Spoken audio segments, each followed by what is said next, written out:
Rasulillah wa ala alihi wa man wala amma ba'd. Segala puja dan puji kehadirat Allah, salawat serta salam kepada junjungan kita Nabi Muhammad sallallahu alaihi wasallam, para keluarga, sahabat, tabi'in serta seluruh umat yang selalu beristiqomah mengikuti sunnah-sunnahnya hingga yaumil qiyamah. Alhamdulillah, pada pagi hari ini kita dapat kembali bersilaturahim untuk bersama-sama memakmurkan rumah-rumah Allah Subhanahu wa taala. Semoga apa yang kita lakukan ini mendapatkan keberkahan dan keridhaan dari Allah Subhanahu wa taala. Amin ya rabbal alamin. Oleh karena itu di kesempatan pagi hari ini saya ingin berbicara tentang silaturahim, karena memang pembahasan kita di bab Riyadhus Shalihin masih berbicara tentang keistimewaan fuqara, keistimewaan du'afa, yang masih membahas tentang keistimewaan orang-orang miskin dan orang-orang lemah yang sudah kita bahas beberapa kali pertemuan. Oleh karena itu pada pertemuan yang akan datang masuk bab baru, yaitu di bab istau, apa yang tadi katakan berkaitan dengan bab wasiat, berkaitan dengan nisa, berkaitan dengan wanita, yaitu nanti di bab selanjutnya berkaitan dengan wasiat Nabi untuk kita berbuat baik dengan para wanita. Rasulullah SAW seringkali mengingatkan kepada kita untuk jaga silaturahim, jaga silaturahim. Oleh karena itu di kesempatan pagi hari ini kita akan membahas tentang silaturahim, pengertian, hakikat dan cara mudah memaafkan saudara kita. Karena memang kadang-kadang kita silaturahim tapi masih ada ganjelan, ini yang bikin berat. Bagaimana cara mudah memberikan maaf berdasarkan ada ayat dan hadis Nabi Muhammad SAW. Secara singkat, arti daripada silaturahim pertama, apa yang dimaksud dengan pengertian silaturahim? Secara bahasa, silaturahim itu berasal dari dua kata. Yang pertama silah dan yang kedua rahim. Jadi digabung jadi apa? Silaturahim. Itu dari silah dan rahim.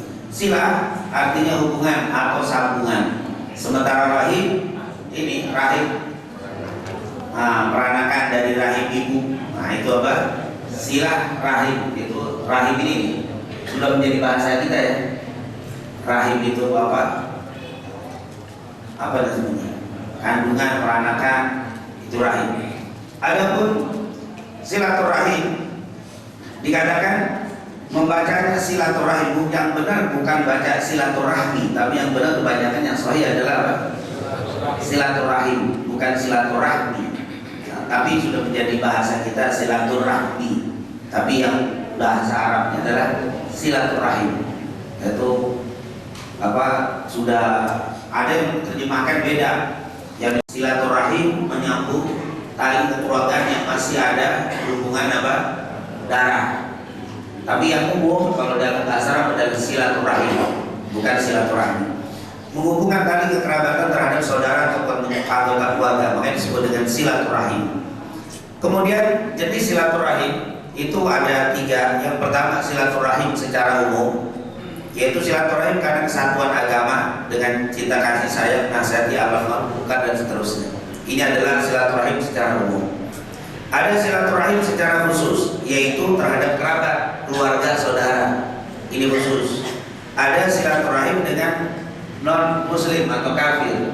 Maksudnya apa? Orang kafir juga bukan harus bermusuhan, kita tetap harus menjaga silaturahim dalam artian tidak menyakiti mereka, tidak mengganggu mereka. Bahkan kalau mereka sakit perlu kita bantu. Itu adalah ajaran Nabi Muhammad SAW.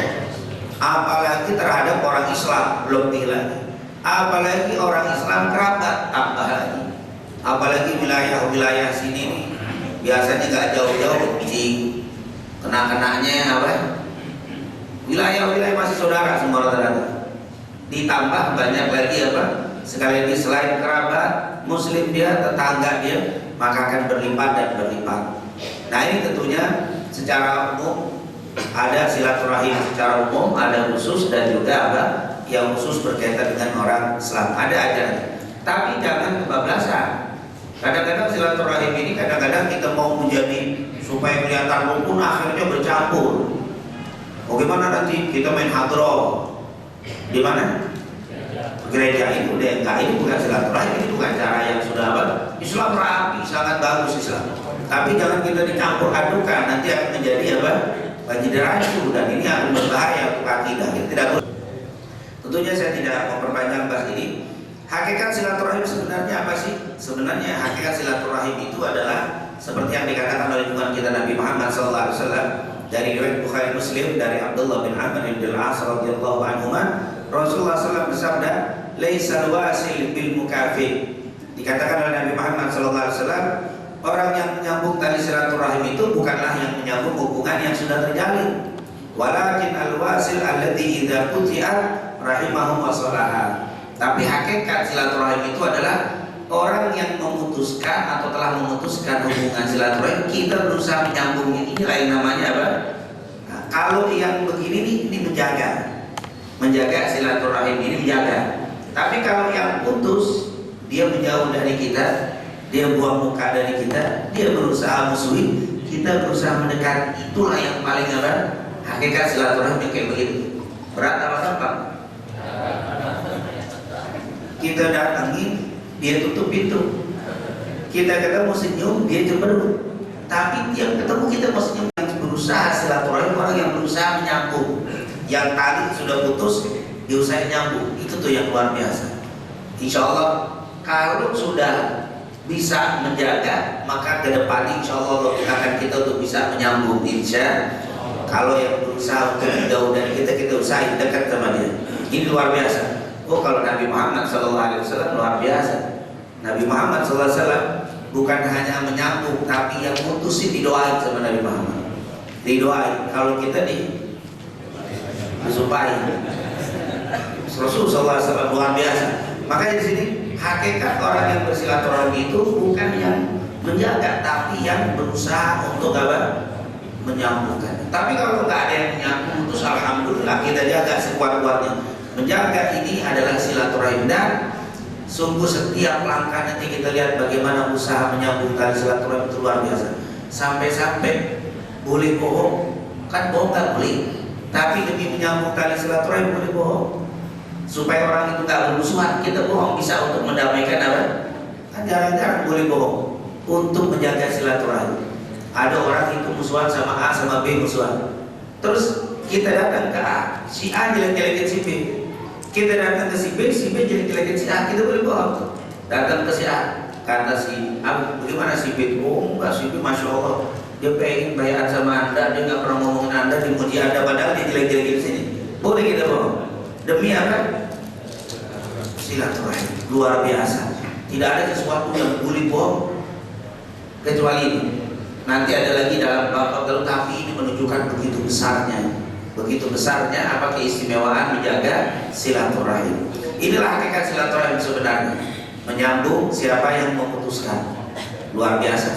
Saya tapi gak ada putusin, kalau begini silaturahim, ya silaturahim. Yang sudah aja disuruh jaga, jangankan yang sudah ada, yang putus saja disuruh apa? Disuruh nyambung, apalagi yang sudah ada.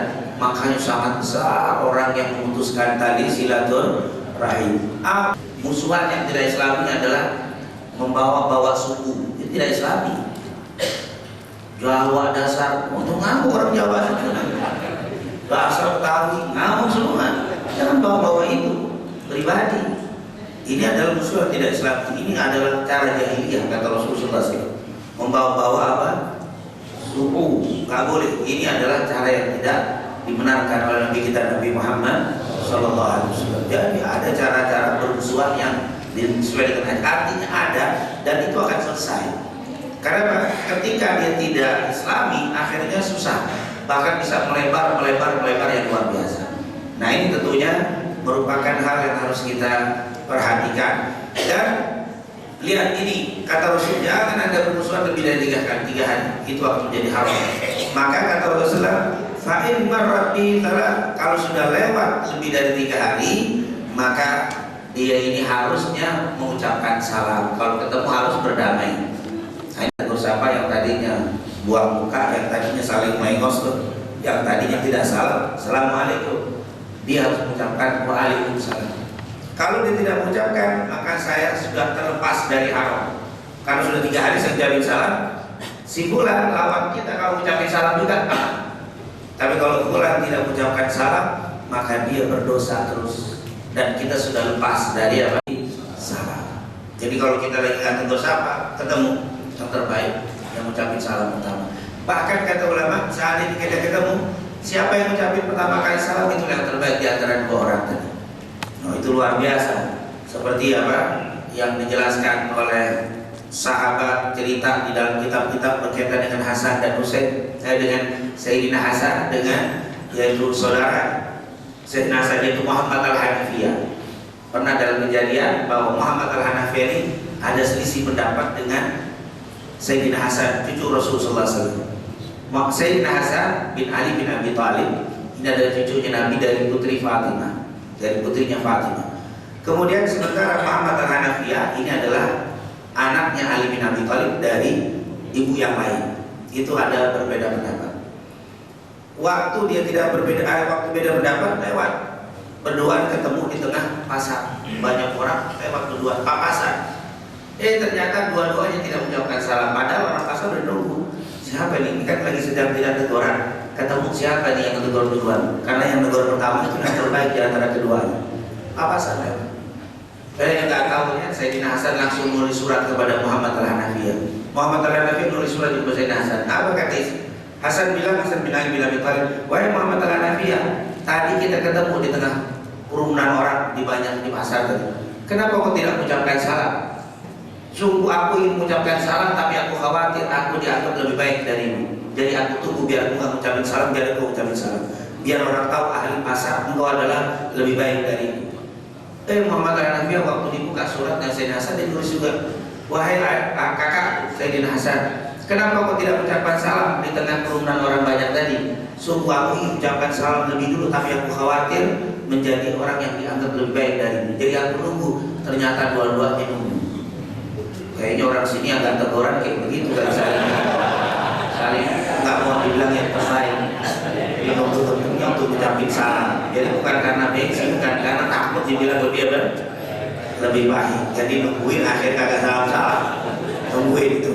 Itu Sayyidina Hasan luar biasa. Itulah kenapa, karena memang yang mengucapkan salam itu yang pertama, itulah yang terbaik. Oleh karena itu siapa yang tidak bertegur sapa bermusuhan, terus dia pertama kali berusaha untuk damai, itulah yang terbaik di hadapan Allah Subhanahu Wa Taala. Insyaallah kita jangan jadi orang baik, tapi menjadi orang yang terbaik. Jadi jangan menunggu orang itu minta damai. Hendaklah kita berusaha untuk maju lebih dulu. Bagaimana agar mudah memberikan maaf, ini yang paling inti. Secara singkat saya bacakan saja. Memaafkan adalah sifatnya Allah. Jadi kalau kita suka memaafkan orang, maka kita sudah mengikuti sifatnya Allah. Itu dikatakan di situ khairan au tukhfuhu au ta'fu an su'in fa innallaha kana 'afuwan qadira. Sungguhnya Allah Subhanahu wa taala itu adalah yang Maha Pemaaf. Sering kita baca Allahumma innaka 'afuwun karimun tuhibbul afwa fa'fu anna. Itu adalah Allah itu adalah Maha Pemaaf. Kalau kita suka maafin orang, berarti kita ikutin sifatnya Allah Subhanahu wa taala. Dan Allah akan cinta kepada kita kalau kita ikuti sifatnya Allah. Yang kedua, mendapatkan maaf Allah. Kenapa? Karena memang orang yang suka memberikan maaf, Allah akan berikan maaf kepada dia. Makanya kalau kita doa Allahumma innaka 'afuwun karimun tuhibbul 'afwa fa'fu anni. Ya Allah, Engkau adalah Zat Maha Pemaaf, suka memberikan maaf. Maafkan aku ya Allah. Kata para ulama kok menjelaskan hadis ini, itu hadis Aisyah dengan sanad yang sahih dari Imam Tirmidzi. Apa kata para ulama? Allah tidak akan mudah memberikan maaf kepada seorang hamba kalau hamba itu tidak memberikan maaf kepada saudaranya. Tapi kalau orang itu suka memberikan maaf kepada saudaranya, Allah akan berikan maaf kepada orang itu. Subhanallah. Jadi kalau kita pengen minta maafnya Allah, gampang maaf kepada saudara. Jangan ngarepin maafnya Allah tapi pelit ngasih maaf sama orang, nggak bisa. Allah bilang kau sulit memberikan maaf kepada saudaramu, aku juga tidak mudah memberikan maaf kepada Allah. Makanya gampang ngasih maaf kepada manusia, kepada hamba Allah, Allah akan memberikan maaf kepada kita. Ini adalah resep supaya kita gampang memaafkan orang lain. Jadi jangan lihat kesalahan fulan, jangan lihat gengsi memberikan maaf. Harapkan ingat maafnya Allah. Ini orang memang pegel, kalau saya maafin begini lagi modelin ya. Tapi kalau saya nggak maafin, ntar maafnya Allah nggak turun. Ya udah saya maafin aja deh, dia pegel-pegel deh sama dia, yang penting apa? Kan ada juga begitu. Jadi jangan dilihat, jangan si fulannya, yang dilihat apa? Allah Subhanahu wa taala. Wal ya'fu wal yasfahu. Ala tuhibbuna an yaghfirallahu lakum? hendaklah engkau memberikan maaf. Apakah kau tidak mau mendapatkan ampunan dari Allah Subhanahu wa taala? Yang Allah janjikan, maafkan. Kalau kau mau mendapatkan maaf dan ampunan Allah, maafkan mereka. Allah akan memberikan maaf kepadamu. Yang ketiga, memaafkan merupakan sifat para nabi dan rasul. Jadi kalau kita maafin orang, ketahuilah itu adalah sifatnya para nabi dan rasul. Luar biasa, semua para nabi itu suka memaafkan. Jadi kalau kita pengen menjadi orang yang punya sifat seperti sifat para nabi dan rasul, jangan bakhil memberikan apa? Maaf. Kalau Nabi Muhammad, lihat cerita Abdullah bin Mas'ud, dia suka membaca doa ya, padahal dia itu pernah dilempari batu sampai apa? Ini dikatakan cerita Taif.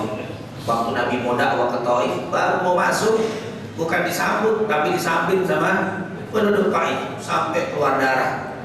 Padahal mau dakwah, dilempari batu sampai berdarah. Waktu itu malaikat datang, ya Rasul, kalau kau mau, malaikat bilang, ini Allah izinkan kepadaku kota Taif dibalikin, dihancurin, dibalikin. Apa ya? Nabi Muhammad SAW, Allahumma gfir li qaumi fa innahum la ya'lamun. Bukan memaafkan kalau Nabi, tapi apa? Mendoakan, ya Allah ampuni umatku, kaumku, sungguh mereka tidak mengetahui. Enggak mengetahui maksudnya aku adalah seorang Nabi dan Rasul. Kalau mereka tahu aku Nabi dan Rasul, tidak mungkin mereka melempari aku dengan batu. Kenapa? Karena memang Nabi mengajarkan kepada kita, orang yang musuhin kita, yang hasut, benci, selalu berbuat jahat sama kita, sebenarnya mereka itu adalah orang bodoh. Kalau orang pintar, kalau orang mengerti arti mengerti di sini, mengerti dalam tanda kutip ya, itu mereka tidak akan pernah memusuhi kita sama sekali. Wa idza, apa dikatakan di situ? Wa idza qala, yaitu orang-orang bodoh itu dikatakan wa idza khatabahumul jahiluna qalu salama. Wa idza khatabahumul jahilun, kalau disapa sama orang-orang bodoh, qalu salama. Kenapa? Karena hanya orang-orang bodoh lah yang suka musuhin orang. Orang-orang bodoh lah, makanya kalau dia ngerti tidak mungkin. Itulah kebodohan. Tapi ini orang doktor, profesor, iya bukan itu. Itu bukan pinter, patokan pinter bukan itu. Kata ulama itu adalah innama yakhsyallaha min ibadihil ulama. Orang yang ngerti itu yang takut kepada Allah. Itulah ulama. Kalau profesor, doktor doang gak takut sama Allah, itu bukan orang pinter. Kalau definisi ulama dalam agama. Nah itulah sifat para nabi dan rasul. Sifat orang yang bertakwa.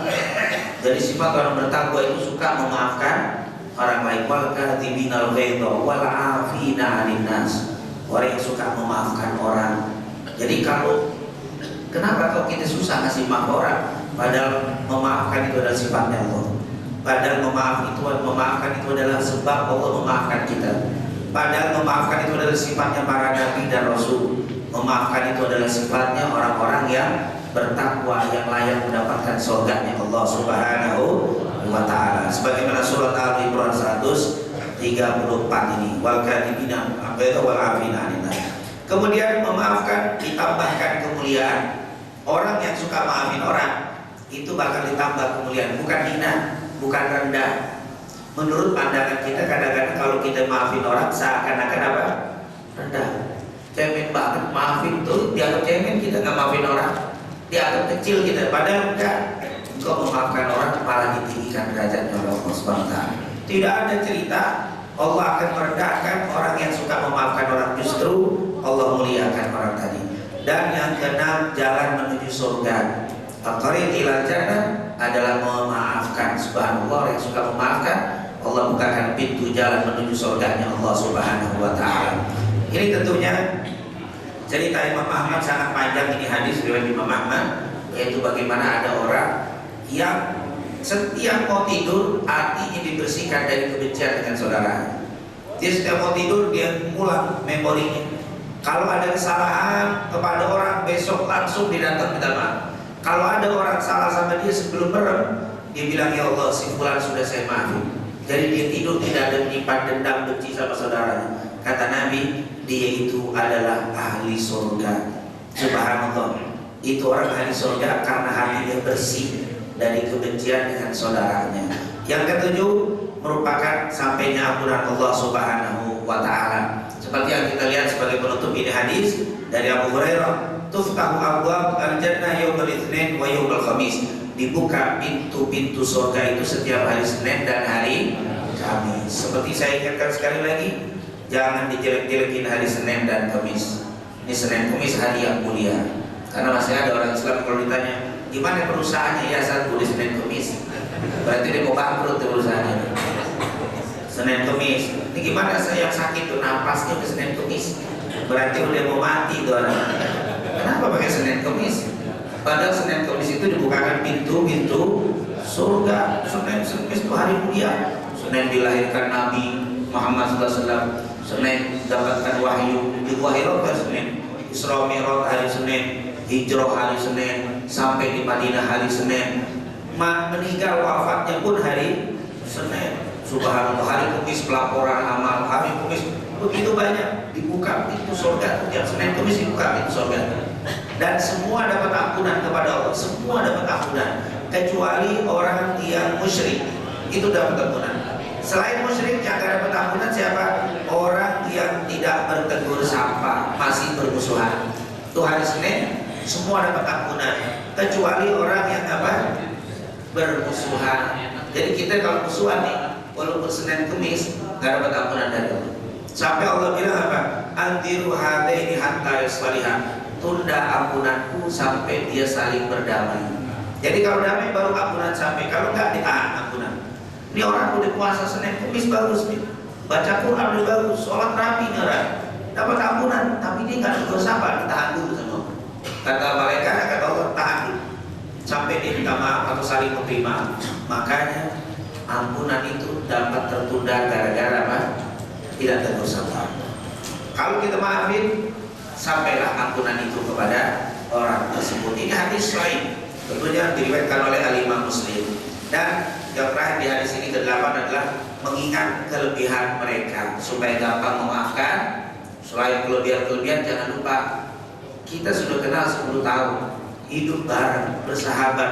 Gara-gara kemarin anaknya nikah kita kagak diundang, nampaknya seumur hidup.